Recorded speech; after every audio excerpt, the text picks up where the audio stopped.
welcome to World News on the Papyrus Global TV. I am Christiana Barbayo. Congolese armed forces recapture Uvira after M23 withdrawal. Sudan's energy crisis deepens as conflict shuts oil production and refineries. 13 school children die in southern Johannesburg road crash. South Africa declares national disaster as floods and heavy rain kills 30.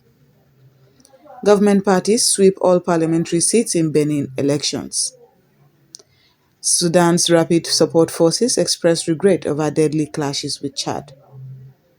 Sierra Leone marks first National Day of Remembrance to honor victims of civil war. And now the news in full. The armed forces of the Democratic Republic of the Congo have announced the full recapture of the strategic city of Uvira in South Kivu province following the withdrawal of the Rwanda-backed M23 rebel group. Government forces entered the southern districts of the city on Sunday, 18 January, backed by pro-government Wazalendo militia, and by Monday, 19th January, declared that control had been restored after more than a month of rebel occupation. M23 had seized Uvira in early December 2025 during a rapid offensive, displacing thousands of residents and triggering widespread insecurity in Eastern Democratic Republic of the Congo. The rebel group had previously stated that it would withdraw and leave security responsibilities to the international community, but locals and officials expressed skepticism about the announcement at the time. Local residents reportedly greeted the arrival of the FARDC and allied forces with cheers, though sporadic gunfire was heard as the city stabilized. South Kivu officials warned that some M23 fighters remained positioned in the hills above the city, raising continuing concerns about security in the surrounding areas. Sudan is grappling with a deepening energy crisis as over 2 years of conflict between the Sudanese Armed Forces SAF and the Rapid Support Forces RSF have severely damaged the country's oil-producing and refining infrastructure, forcing shutdowns of major facilities and crippling domestic energy supplies. The Heglig oil field, once the country's largest producing asset, has been completely shut down since December after staff were evacuated amid escalating violence.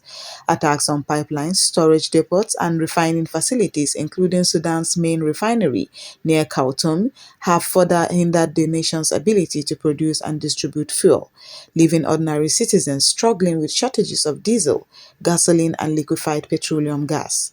The collapse of energy infrastructure has also battered government revenues, with oil receipts falling by more than half compared with pre-conflict levels, adding to fiscal pressures at a time of war. 13 school children were killed and several others injured in a tragic road accident on 18 January 2026 on a highway south of Johannesburg, South Africa. The crash involved a minibus taxi and a truck, according to provincial traffic authorities, and occurred near Vanderbilt Park in Gauteng province as students were being transported from school. Emergency responders, including paramedics and traffic officers, were called to the scene and transported the injured to nearby hospitals, where some remain in critical condition. Gauteng police confirmed that the victims were pupils from different schools in the area. Road safety officials said preliminary investigations suggest the truck may have veered into oncoming traffic, but said a full inquiry is underway to determine the exact cause of the collision and to assess whether speed, driver fatigue, or mechanical failure were contributing factors. South African President Cyril Ramaphosa and other national leaders extended condolences to the families of the victims. In statements issued on social media, government officials described the loss of young lives as heartbreaking and called for unity in supporting the grieving communities.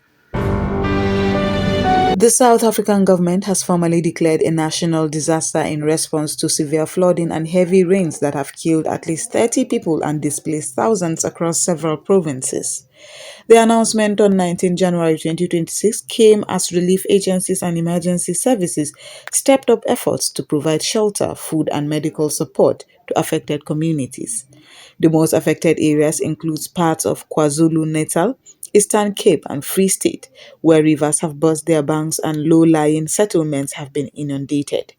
Roads, bridges, and homes have been damaged or washed away, prompting local authorities to issue evacuation orders for vulnerable residents. Authorities said that more rain is forecast in the coming days, heightening concerns about further flooding and hampering rescue and recovery operations. The National Disaster Declaration unlocks additional funding and coordination mechanisms following the South African National Defence Force, the South African Police Service, and the disaster management agencies to work together more effectively with provincial governments. President Cyril Ramaphosa pledged that the government would leave no stone unturned in supporting those affected and stressed the need for robust preparedness as climate related weather extremes become more frequent. We will now go on a short break, and when we come back, the news will continue. Stay tuned. The Papyrus Global, we don't just cover events, we create cinematic experiences. From red carpets to birthdays, gala dinners, and your fairy tale weddings, we bring your moments to life with high-tech precision. Our gadgets are smarter, our lenses sharper, and our team simply world-class. Trust the Papyrus Global to tell your story in the boldest, brightest way possible.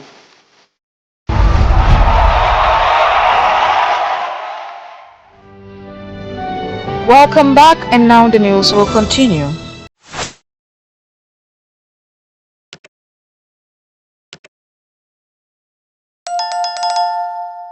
Benin's ruling political parties have won all 109 seats in the country's newly elected National Assembly, consolidating control of the legislature ahead of presidential polls later this year. In the 11 January 2026 legislative elections, the Progressive Union for Renewal (UPR) and the Republican Bloc (BR), both aligned with President Patrice Talon's government, met the stringent thresholds of the country's electoral code and secured every seat in the 10th Assembly. Under Benin's electoral law, a party must achieve at least 20% of the vote in each of the country's 24 constituencies to qualify for National Assembly seats. Only the UPR and the BR, the main parties in the presidential bloc, met this requirement, winning 60 and 49 seats respectively. Opposition parties, including the main opposition Democrats, failed to meet the threshold and were left without representation in parliament, despite securing roughly 16% of the national vote. Voter turnout in the parliamentary election stood at just over 36%, reflecting widespread apathy or disenchantment with the choices available. The exclusion of opposition voices from the legislature has reignited concerns about democratic inclusivity and political competition in Benin, especially after a recent attempted coup late last year that briefly shook the political environment. Sudan's paramilitary Rapid Support Forces (RSF) has issued a formal expression of regret over recent deadly clashes with Chadian military forces along the border, calling the incidents unintentional and extending condolences to the families of those killed and injured. The statement released by RSF media officials on 19 January comes amid heightened regional tensions related to the ongoing conflict in Sudan. According to the RSF's official communication, the engagements occurred while its units were pursuing elements of the Sudanese Armed Forces (SAF) and affiliated fighters who allegedly entered the Chadian territory in a move the RSF described as a provocation. The RSF acknowledged the regretful nature of the clashes, reaffirmed respect for Chad's sovereignty and internationally recognized borders, and praised the leadership of Chad for its role in supporting stability and hosting Sudanese refugees fleeing the war.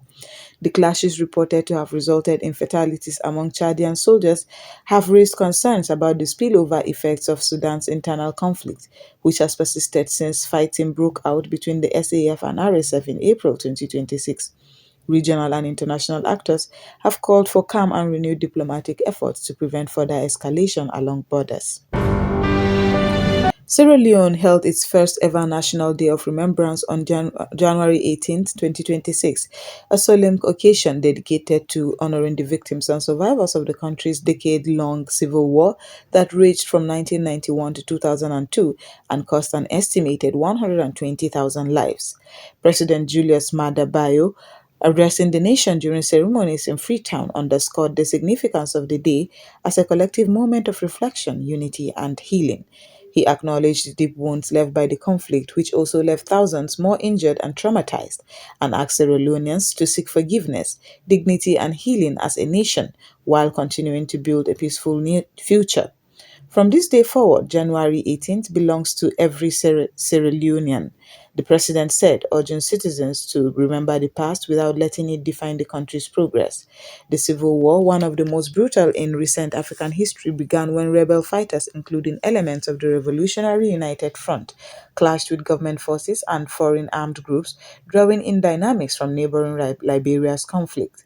As part of the first National Day of Remembrance, government officials and representatives of the war-wounded and amputees association held a ceremony at the Peace Museum in Freetown, where wreaths were laid at memorials and a minute of silence was observed for those who lost their lives.